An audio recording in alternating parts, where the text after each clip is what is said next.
Assalamualaikum dan salam sejahtera. Pantau agenda informasi bersama saya Irfan Faruqi. Di waktu ini kita berikan tumpuan kepada ucapan Perdana Menteri Datuk Seri Anwar Ibrahim pada pagi tadi menyentuh berkenaan dengan profesion teknikal dalam negara.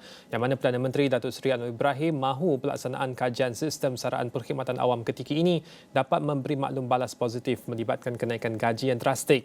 Perdana Menteri merangkap Menteri Kewangan berkata penyelarasan gaji penjawat awam perlu dibuat selari maksud slogan anjakan paradigma yang sering disebut sebelum ini. Bila kita katakan anjakan ini, dia melibatkan perubahan yang agak drastik. Seperti mana dalam pelarasan gaji harus ada anjakan. Bukan perubahan sikit-sedikit bagi allowance tambahan bagi teknikal, tidak. Dia mesti melihat bagaimana keperluan negara masa ini ketimbang keperluan negara 20 tahun dulu dalam pelarasan gaji. Maka keutamaannya adalah untuk mengangkat, sementara bidang profesion lain termasuk perkhidmatan awam umumnya itu sangat diperlukan, tetapi pendekanan terhadap golongan dan profesion teknikal juga sangat mendesak. Beliau berkata ketika berucap merasmikan sambutan Hari Profesion Teknikal Negara di Putrajaya. Beliau turut menegaskan kepimpinan pada ketika ini harus menjauhi amalan hanya untuk membantu keluarga dan rakyat sendiri dan tabian itu harus dibuang demi melakukan anjakan dalam pentadbiran. Negara ini tidak boleh terangkat kalau sikap lama. Jadi pemimpin mesti kaya. Jadi Perdana Menteri mesti bagi projek pada anak menantu. Kalau tidak ada ketegasan untuk perubahan ini, dia tidak ada anjakan, tidak ada reform. Dalam program yang sama, beliau menyatakan bahawa kemasukan pelajar bagi mengikuti program latihan dan pendidikan teknikal dan vokasional TVET di institusi sediaan Kementerian Pendidikan Tinggi KPT menyaksikan peningkatan yang ketara. Perdana Menteri Datuk Seri Anwar Ibrahim memberitahu pendedahan informasi berkaitan TVET perlu diperkasa saban tahun. Ini kerana berlaku peningkatan peringkat diploma bagi program TVET melibatkan seramai 58,424 pada 2021 kepada 85,535 pada tahun 2022. Untuk akhir tahun lalu sudah meningkat 85,000 untuk diploma peringkat di universiti, di IPT. Maknanya, satu, memenuhi keperluan. Satu lagi, persepsi rakyat sudah berbeza, berubah. Di TVET peringkat rendah, yang diuruskan di IBKN dan pusat-pusat TVET, institut latihan lain, Giat Mara. Sekarang kita cuba melakukan beberapa anjakan. Siapa yang boleh mampu melatih TVET ini sebaik mungkin? Ini untuk memenuhi di Kementerian Pertanian, KKR, Kementerian Komunikasi dan Digital, dalam di semua kementerian keperluan mereka, JPS dan lain-lain. Itu latihan itu perlu ditingkatkan. Jadi kita cadangkan supaya GLC dan syarikat swasta mengendali bersama. Baik, di waktu ini untuk meninjau usaha kerajaan perpaduan bagi memartabatkan institusi TVET dalam negara, kita bersama-sama dengan Dato' Ahmad Tajuddin Jab, Pengerusi Pertubuhan Penggerak Hufaz Berkemahiran yang juga mantan Ketua Pengarah Kolej Vokasional Malaysia di bawah Kementerian Pendidikan Malaysia KPM. Terima kasih Dato' bersama kami di waktu ini dan kita nak mulakan dahulu untuk mendengar sedikit pemerhatian Dato' terhadap kenyataan Perdana Menteri tadi bahawa usaha untuk memartabatkan TVET dalam negara ketika ini ditumpukan kepada mengambil dan membawa lebih banyak kerjasama oleh GLC dan syarikat-syarikat korporat yang besar untuk melatih tenaga-tenaga berkemahiran dalam soal teknikal dan vokasional ini untuk mengangkat institusi TVET dalam negara. Apa pandangan Datuk? Ya, berkaitan dengan kolaborasi antara GLC seperti yang disebutkan tadi oleh PM dengan pengendali TVET, pada saya itu satu yang baik. Cuma sejauh mana ianya dapat dilaksanakan. Kerana kita tahu bahawa pihak industri ini dia nakkan bekerja dengan segera. Adakah industri banyak industri sanggup untuk sama-sama terlibat dalam training? Ini satu isu lah sebenarnya. Sebab saya dulu masa Jadi di kementerian dulu pun memang kita juga menghadapi masalah. So jika dapat dilakukan memang baiklah. Memang saya menyokong dari segi itulah. Dan seterusnya Perdana Menteri juga menyebut berkenaan dengan gaji untuk sektor teknikal khususnya kepada penjawat awam itu harus ditingkatkan. Apakah isu gaji masih lagi menjadi satu isu yang sentral apabila kita menyebut berkenaan dengan TVET dalam negara kita, Dato'?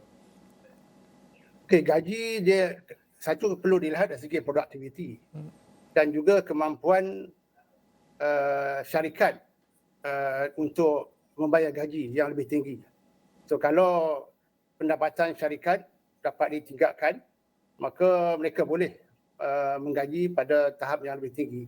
Tapi kita tahu bahawa hingga kini kadar kenaikan kos sara hidup dengan kadar gaji masih lagi tidak setimpal sebenarnya. So itu satu isu.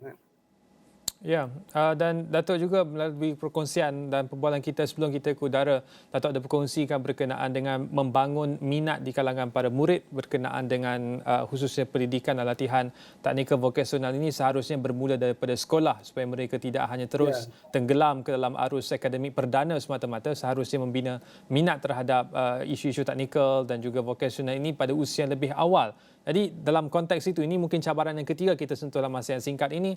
Pandangan Datuk berkenaan dengan usaha untuk menyuburkan minat terhadap vocational technical itu dalam kalangan murid-murid ke sekolah apabila mereka masuk ke peringkat yang lebih tinggi dalam pengajian menengah dan juga pendidikan tertiary, Datuk.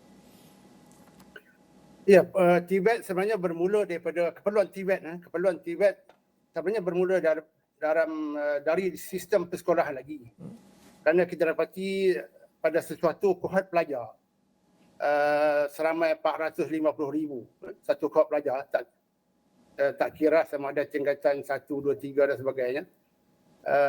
Daripada 450 pelajar ni yang boleh berjaya dalam bidang STEM ataupun yang boleh pergi kepada mathematics dan sains yang agak rigorous, tak ramai. Ataupun yang kita katakan sebagai academically inclined, mungkin 30%, 40% pelajar adalah dalam golongan ini yang minat kepada akademik, yang bersifat lebih kepada kognitif. Tapi ramai pelajar adalah yang bersifat yang bukan academic inclined. Jadi ini satu isu, sebab kalau kita semua nak fokuskan hanya pergi sekolah dan tumpukan kepada akademik saja, maka dia akan menjadi masalah. Terutamanya kalau kita dah lihat pelajar apabila dia masuk tingkatan 3. Kebanyakan negara-negara lain di dunia, saya tengok di China, di Taiwan, even di Jepun dan sebagainya, even di Jerman pun sekalipun, mereka memberikan untuk pelajar-pelajar peringkat menengah atas ni tumpuan kepada lebih banyak kepada TVET ataupun vocational. Yang mana yang boleh pergi kepada akademik, okey. Yang sekolah asrama penuh, yang MRSM dan sebagainya. So mereka ni mampu sebenarnya, boleh berjaya dalam bidang akademik. Ataupun yang di sekolah harian yang untuk pelajar-pelajar yang memang bersifat akademik, itu okey. Tetapi majoriti pelajar adalah yang mungkin bukan academic inclined. Itu isu. Jadi kalau kita hanya tumpukan hanya kepada akademik saja, maka dia akan sebab tu pelajar apabila dah sampai tingkatan 4 dan 5 yang tidak berminat kepada pergi ke sekolah. Ini ialah satu masalah. Ya, Datuk, bila menyentuh berkenaan dengan minat murid di sekolah untuk meneruskan pengajian mereka ke tingkat lebih tinggi, seolah-olah kita berada dalam situasi neither here nor there.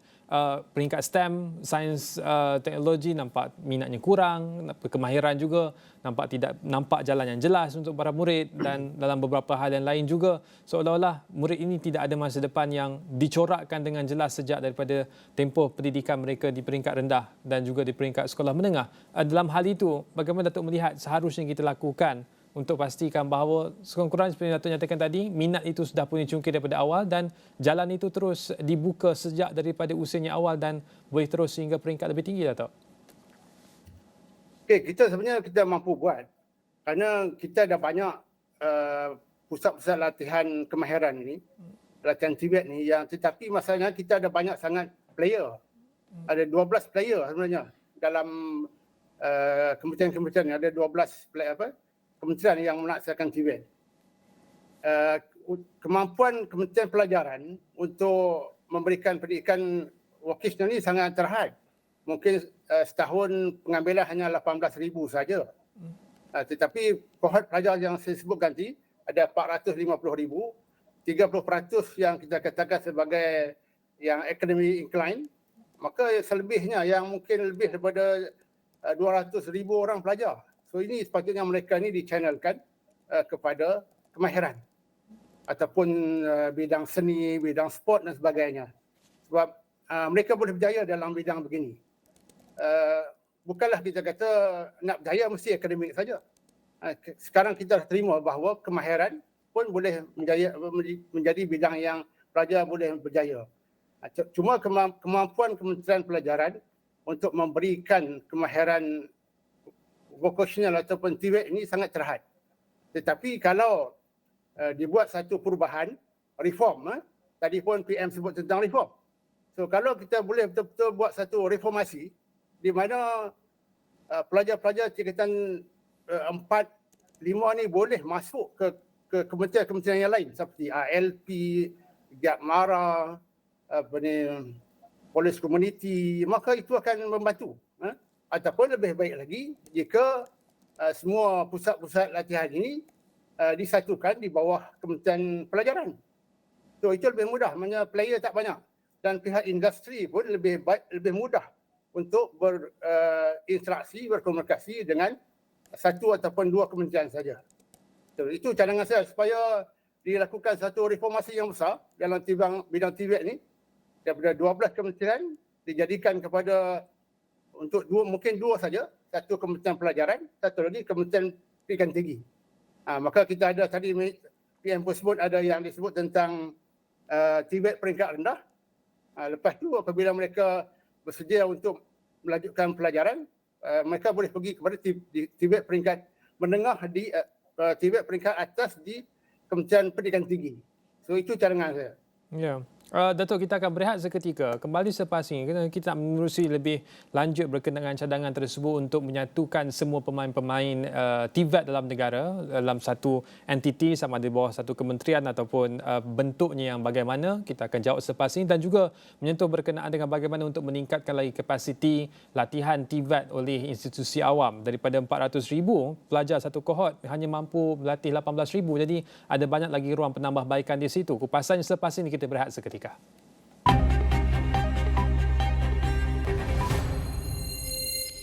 Baik, bertemu kembali sebelum kita meneruskan kupasan berkenaan dengan memartabatkan institusi TVET di bawah Kerajaan Perpaduan yang genap setahun. Ini pula perkembangan yang sama. Genap setahun, Datuk Seri Anwar Ibrahim menerajui pentadbiran Kerajaan Madani ditandai dengan penampilan dalam satu temu bual eksklusif pada malam ini. Wawancara khas setahun bersama Kerajaan Madani itu yang dihoskan oleh TV3 dengan tajuknya TV Krama Perdana Menteri akan disiarkan secara serentak di semua saluran media utama negara termasuk Astro Awani 9 malam nanti.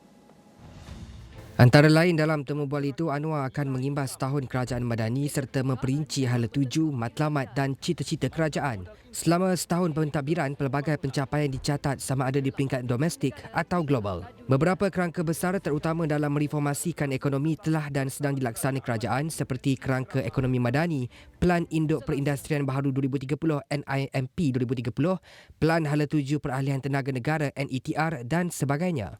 Pada masa sama, kerajaan juga kekal komited dalam memastikan kesejahteraan kehidupan rakyat dengan melaksana pelbagai inisiatif seperti Inisiatif Pendapatan Rakyat IPR, merangkumi Inisiatif Usahawan Makanan Insan, Inisiatif Usahawan Tani Intan dan Inisiatif Operator Perkhidmatan Ihsan.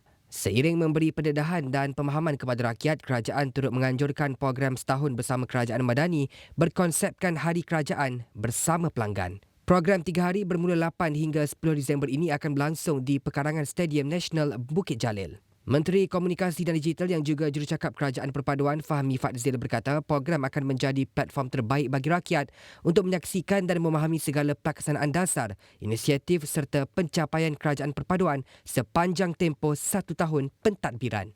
Ia bakal menawarkan informasi secara terus kepada rakyat mengenai perkara berkenaan melalui reruai pelbagai kementerian. Baik, di waktu ini kita kembali bersama dengan Dato' Ahmad Tajuddin Jab, Pengerusi Pertubuhan Penggerak Hufaz Berkemahiran dan mantan Ketua Pengarah College Vocational Malaysia KPM untuk menyentuh lebih lanjut berkenaan dengan TVET. Dato', kalau boleh kita kongsikan visual ini menunjukkan untuk kita memahami berkenaan dengan lanskap TVET dalam negara yang bukan sahaja terajui oleh 12 kementerian ataupun 12 pemain industri utama, tapi kita dapat saksikan lanskap akreditasi TVET itu sendiri dah terpecah kepada dua di antara Jabatan Pembangunan Kemahiran dan juga Agensi Kelayakan Malaysia MOA. Selain daripada itu, di sebelah kiri dapat disaksikan ada badan-badan lain yang turut serta dalam lanskap ini, termasuklah aktanya, sistemnya, agensi pensijilan, penyedia TVET, penyedia dana dan paling yang menyeluruh, yang memantau semua ini pastinya Majlis TVET Negara MTVET dan juga Majlis Pembangunan Kemahiran Kebangsaan MPKK dan Joint Technical Committee JTC COPTPA di situ. Jadi memandangkan Datuk menyatakan tadi bahawa kita nak cuba menyatukan 12 pemain utama ini dan itu merupakan gambaran ketika ini dalam ekosistem dan juga akreditasi TVET dalam negara. Bagaimana Datuk mencadangkan supaya ia boleh dimudahkan lagi, Datuk? Ya, kalau lihat kepada infografik itu, kita nampak bahawa sistem kita ni terlalu fragmented, terpisah-pisah. Banyak sangat jawatankuasa. Dan tadi disebut tentang MTVET untuk menyatukan hala tuju dan sebagainya. Kerajaan sebelum ini pun telah buat benda yang sama sebenarnya. Dan kerajaan Madin ini pun saya nampak macam masih mengekalkan, cuma nama berbeza. Tapi framework masih sama. Dan saya percaya bahawa benda ini pun akhirnya outcome-nya pun akan masih sama. Sebab itu kita mencadangkan supaya diwujudkan hanya dua pilar. Satu pilar TVET, satu pilar akademik. Maksudnya kalau pilar akademik ini dia di bawah MQA dan pilar TVET di bawah badan yang lain, JPK dan sebagainya. So maksudnya dengan itu lebih mudah untuk dilaksanakan. Dan jika dapat 12 player ni dikurangkan kepada 2 atau 3 player, maka dia akan jadi mudah. Kita cuma ada kalau Kementerian Pelajaran hanya buat untuk peringkat sekolah sampai diploma, maka dan lepas itu boleh sambung ke peringkat ijazah di Kementerian Pendidikan Tinggi, maka itu lebih mudah. Maka kita tak perlu sangat banyak jawatankuasa untuk memantau dan sebagainya. Tetapi pada saya yang lebih penting adalah sistem itu perlu yang fragmented ini perlu kita satukan. Dan perlu dibuat satu reformasi kepada yang pertama ialah dalam bentuk TVET governance. So kalau governance itu boleh dibaiki, boleh kita reform dari segi governance, maka yang lain akan nampak lebih mudah. Dan sekarang ini dasar kita dalam TVET ni ialah kita memberikan tumpuan kepada lepasan menengah, iaitu post secondary. Maknanya untuk pelajar-pelajar lepasan SPM. Pada saya itu sudah terlewat sebenarnya. Pelajar dah belajar 11 tahun, lepas itu baru nak masuk TVET, maka mereka, sebab itu banyak isu kita nampak bahawa ada yang tak pergi ke TVET, tak pergi ke universiti dan sebagainya. Oleh kerana mereka nak terus kepada pekerjaan. Jadi sepatutnya kita boleh elakkan kalau TVET ini diperkenalkan pada peringkat sekolah rendah, kemudian pada peringkat menengah atas tu, maknanya pada peringkat lepasan PT3, mereka sudah masuk TVET yang proper, maka mereka boleh berjaya. Dan maknanya lepas 3 tahun, 4 tahun, mereka sudah mendapat diploma pada umur 19 tahun dan boleh terus bekerja. Dan ini menjimatkan kerajaan. Kalau lepas SPM baru nak masuk TVET, pelajar nak kena pinjam PT-PTN, pinjam PTK, PK lagi, maka itu akan menyebabkan bebanan kepada ibu bapa. Jadi mereka fikir nak masuk TVET kena pinjam buat pinjaman dan sebagainya. Tetapi kalau kita lihat dalam sistem college vocational yang telah pun dilaksanakan dengan baik, sudah ada 8, kalau tak silap saya ada 8 kohort pelajar. Jadi pelajar yang dapat diploma ini tak perlu berhutang. Ibu bapa tidak perlu berhutang. Mereka dengan diploma mereka sudah boleh bekerja dan tidak perlu lagi meminjam kepada mana-mana agensi. Maka itu akan mengurangkan bebanan kepada rakyat kita. Ya, Datuk, saya cuba untuk merumuskan penjelasan Datuk sebentar tadi. Maksudnya, kita nak memastikan bahawa ada aliran yang jelas daripada usia mereka ketika masuk ke tahun 1 sehingga tahun 6 ialah tahun untuk menguji minat mereka, adakah cenderung kepada akademik ataupun cenderung kepada kemahiran. Kemudian antara tingkatan 1 sehingga tingkatan 3 ialah tempoh untuk mereka buat keputusan. Habis sahaja tingkatan 3, mereka terus dialirkan sama ada ambil SPM ataupun terus sahaja ambil SKM dan terus sehinggalah jalur TVET itu sehinggalah ke hujung. Adakah itu maksud Datuk? Ya, saya maksudkan begitu. Maknanya itu yang saya sebut sebagai pilar itu ataupun lajur itu. So ada lajur kemahiran, lajur TVET dan juga lajur akademik bagi mereka yang boleh berjaya dalam bidang akademik. Jadi maknanya selepas ini SPM itu bukanlah suatu perkara yang mustahak. Yang pentinglah sama ada sudah pilih. Sama ada nak pergi ke TVET, you terus saja SKM, TVET, institusi dan sebagainya. Siapa yang nak akademik, you go for SPM. So tidak ada lagi isu dah ambil SPM ke belum. Betul ya, Datuk? Ya, betul. Ya, dan dalam masa yang sama, Datuk, pada 9 November yang lalu, Timbalan Perdana Menteri Datuk Seri Ahmad Zahid Hamidi bertemu dengan wakil daripada China. Antara lain mereka membincang berkenaan dengan untuk membawa pelajar daripada MARA untuk meneruskan pengajian dalam bidang TVET bersama-sama dengan syarikat China. Sekali lagi ini menyentuh berkenaan dengan kapasiti institusi awam untuk melatih lebih ramai pelajar kita dalam bidang TVET. Jadi ini ada kaitan berkenaan dengan bagaimana ia boleh dikembangkan kapasiti itu dengan kerjasama JLC. JLC tersebut bukan sahaja dalam JLC tempatan tapi juga MNC di luar negara. Dalam hal ini boleh Datuk berikan penjelasan lebih lanjut, adakah ini kaedah yang sesuai untuk meningkatkan lagi kapasiti latihan lebih daripada 18,000 untuk kita menampung 400,000 kohort dan satu pelajar itu? Dia untuk belajar di mana-mana pun kita menyokong. Kalau sebab China pun agak memang dari segi maju, termaju dalam bidang tertentu, bidang EV, bidang railway dan sebagainya. Saya pernah melawat sebuah sekolah vocational yang pelajar 16 tahun yang belajar dan mereka telah pun boleh menggunakan simulator untuk mempelajari membawa kereta api.